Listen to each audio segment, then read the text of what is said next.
Texas. And when? October 24th, 1912. And who were your parents? S.J. Clark and Ida Clark. Anything from chopping cotton and corn and baling hay and working in the gardens and working on the field. We had, back in them days, they chopped cotton. They didn't take him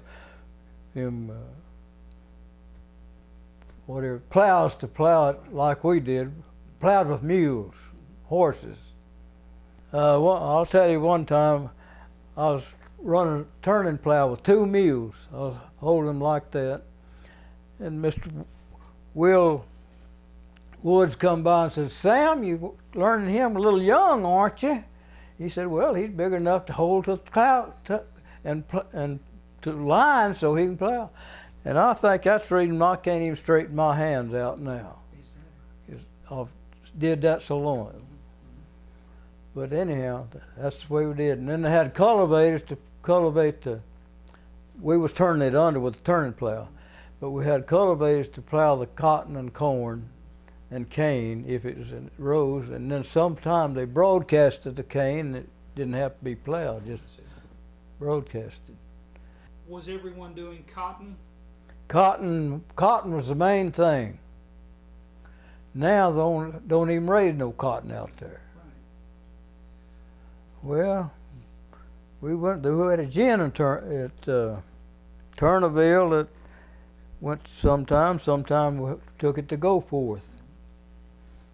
Had 2 gins, one at Goforth, one at Turnerville. And of course had that Goforth store.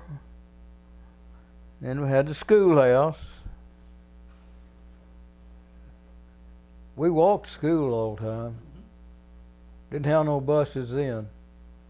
I worked in off the state school first. Okay. And we had a ball team, and I was a catcher, and Chief Ertley was an umpire behind the home plate.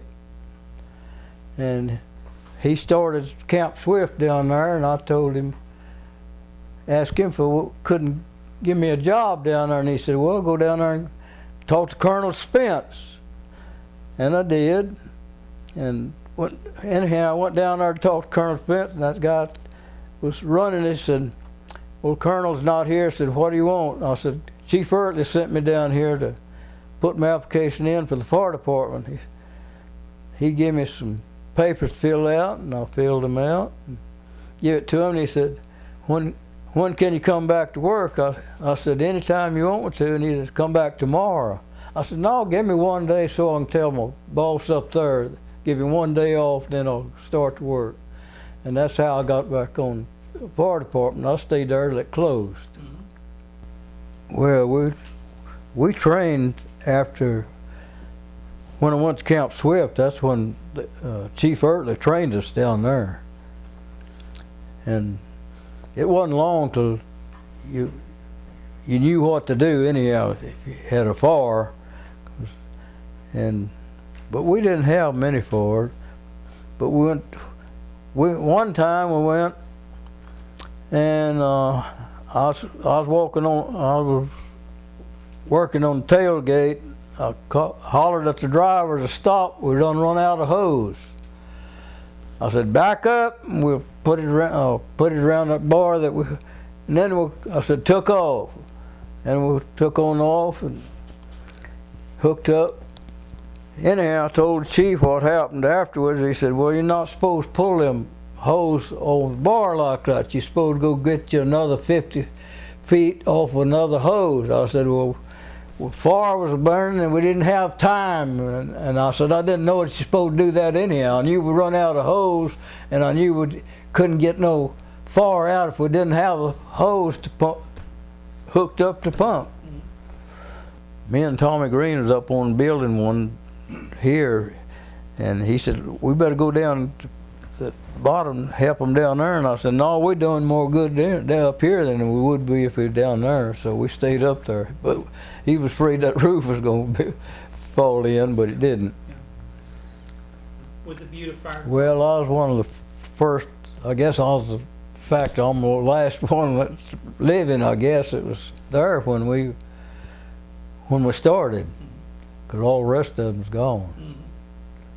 And these boys they found out that I had been with the fire department, so they come wanted me to go over and have it to do that day, and so that's the reason they went over and took those pictures. I see. Anyhow, that's where I worked. You work 24 hours and off 24. So I would work 24 hours and work 24 for Luther Lundgren. He'd pay me pretty good money. Then I'd throw my shift again, and then I'd get to come home. So that's how I made money enough to save to put down on a store when I bought the store.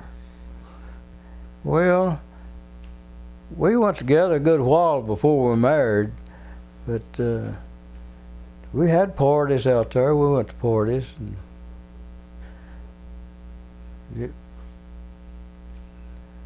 finally got going enough, got married. And she was a good girl too. I'm sure of that. Good partner. You had 2 children? 2 children, a boy and a girl. Grocery store. Yeah, we didn't have no clothes, just groceries. Well, located over here in Butte, the old brick building was a bank at one time, and it got robbed before we got it. But it was just that's how I learned to cut meat. Anyhow, we had an old butcher that helped us to start with, and when we first bought it, Leslie, my wife's brother, and me went together and bought it, the store. And then when he could cut meat pretty good, so after we got where I bought him out, well then I had a butcher come in there, W.T. Ackland, no. Frank Titman. He was an old German butcher, and he learned me how to cut the meat. So then he quit. So I cut till we was sold out. I sold out to a Mexican at Kyle 40% off. Wife said she had to get out of there. She was kind of down in their back.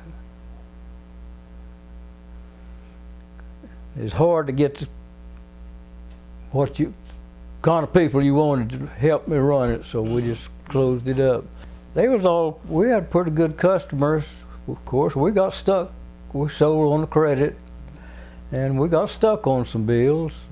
Never did get paid for, but most of them did.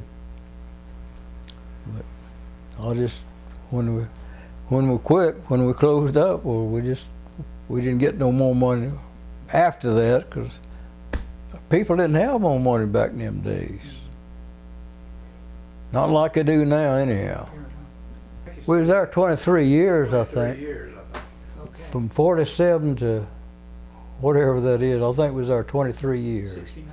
And then I worked for Mary and Gerald between 21 and 22 years. Okay. Butte Grocery and Market. What was the old, you've seen a lot of changes in Butte. Yeah, When you came in here during the war years. they ain't nothing like it used to be. Tell us what it used to be We like. had We don't know. We had 2 filling stations and had a bank at that time, but it didn't stay very long either, I don't think that bank stayed. But I think it's 3 grocery stores, Butte, Clem, and White's, yeah, there was 3 grocery stores. And Butte Grocery and Market and myself, and a barber shop, and had 2 filling stations.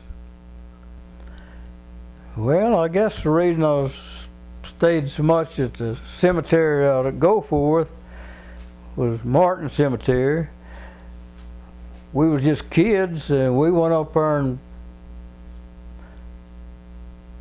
ever so often, and they'd have days to clean the cemetery. We'd take our hose up there and the rakes and clean it, chop it up and clean it off. And I guess we'd pile it up and burn it, I don't know, because didn't have no trash people in. But that would be, I guess, about like they do when they cut grass now with lawnmowers. But ever so often, you know, and of course all of my wife's kinfolks are buried up there except two. And I know that's the reason I go up there so much. And I had an uncle and aunt that's buried out there. And now I've got some more kinfolks now since Uncle and Aunt, they died I think one of them, Uncle Carl one day and Aunt Effie the next or something like that. But they was buried the same day. That was 1919 during the flu. Generally had rung a bell at the church if somebody died, so the ones could hear it, they'd go up there and help them dig a grave. Papa would send us boys up there. And maybe he'd go to start with, I don't know. But anyhow, we'd go up there and help them dig graves. Of course, I had two brothers older than me that go for lots before I did. But then, of course, my wife's always, let's go to the cemetery, you know, out there after her folks died. So I guess that's one reason that I go so much out there, and I still go. Well, I guess somebody had to take over. Of course, Robert Ham and Alvis Satterwhite, they both died, and they was both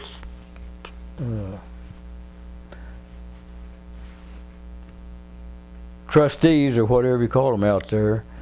And I was one of them. Mose Johnson was one of them. But anyhow, you might say after they died, Mo's still living, but after they died, I just go over when it needs cutting. Well, I'll go cut, get a boy to help. I got a riding mower. I get a boy that helps me. He's a weed eater. Let him weed eat, and I'll ride the mower. Now, I just want to get this for the record. You're 96 now. 96 years old, and you're still the man who rides the mower and cuts out there. Yeah. Yeah. Well, I was running a grocery store over here, and Mr. Jones come to me one evening and said, "Going to have a meeting tonight." So I told him, I said, "No," I said, "I don't know nothing about that cemetery. All I want you to do is come to the meeting." I said, "Okay, I'll come." So they appointed me as that night, got me on the board. And then that same night, they said, "Now we got Cecil on the board now." So now I'm making president of the association. And one of them old men spoke up and said, "Mr. Jones," said, "what are you talking about?" "I know what I'm doing." He said, "I know what I'm doing." Said, "Okay, if you know what you're doing, go on, do it." So anyhow, that's how I got on there, and that's how I got to stay with it all. Haven't got nobody to take my place yet, but we still got people on the board. I started here in Buda. On a gig in Buda, yeah. It was a one-horse deal, and had shaves, and a two-wheeler, had one seat, and that's how we come to school at Buda. Otis, Elmer, Clifton, and me coming on that gig. And a lot of people don't know what a gig is anyhow. Me and Papa went to Banchack Springs. Well, in a wagon, we had barrels in the wagon. I don't remember now, 2 or 3 barrels anyhow. And we filled them up, and it come up a cloud, and before we got home, we was going up a hill, and them old mules, they'd just slide. Papa just got out and said, "Well, we'll just go home. We'll leave the wagon here." So we unhitched them, went on home, left it there. So he said, I know we got water in the cistern now, so but we just went on home, left our wagon there at the side of the road. But them old mules, they'd just slip it, you know. So we didn't have no water out there. Our creeks was dry, and we had a little creek. If it rained, we had water in the creek. But if it don't rain, it didn't have any. And we had we did have a well, but you could draw so much out of it, and then you couldn't draw no more. That's the reason we had to haul water. Well, I don't even remember them talking about it. When Buda and Kyle went together in the school district? May have, I don't know. Okay. It heard some folks in Buda wanted to, some didn't. Same thing in Kyle, but Well, some of them didn't like Kyle, and some of them did. I know that. I mean, I knew that. was the I don't know why some of them didn't like Kyle, but I like Kyle. They haven't done nothing to me. Changing roads and houses, more houses. That's the biggest thing, houses. Yeah, And more business places, sure. here and out yonder too. Are these changes something that you like seeing, or you'd rather never have seen? I wished I'd have never seen it. It's getting too crowded. Well, the one at Goforth, I feel like I need, on account of my wife's kin folks and my mother's kin folks out there too. See, she's got that brother out there and his wife, and I got some cousins. I got some people named Goforth. It's buried out there. Julius Goforth and his wife. And I bet there's not I bet there's not anybody in Buda knew that or knows it now. So how do you feel about your contribution to? Well, I don't mind doing it as long as I can go. I'm willing to do it. 'Cause me and my wife used to go anyhow. She liked to go out there. I still like to go. Well, I think I'm lucky to be here that many years. I'll tell you, when I was a boy, I can remember walking me. I don't know, I had sore eyes or something, and they'd stick together, and they would walk me sometime, I guess several miles before I could ever get my eyes open. And I guess somebody would take me. I mean, there'd be somebody with me. So, but anyhow, I got over that. I don't know what caused it, but it was. They just stick together, and I couldn't get them open. Did you just grow out of it? Yeah. Yeah. They don't stick together no more. Yeah.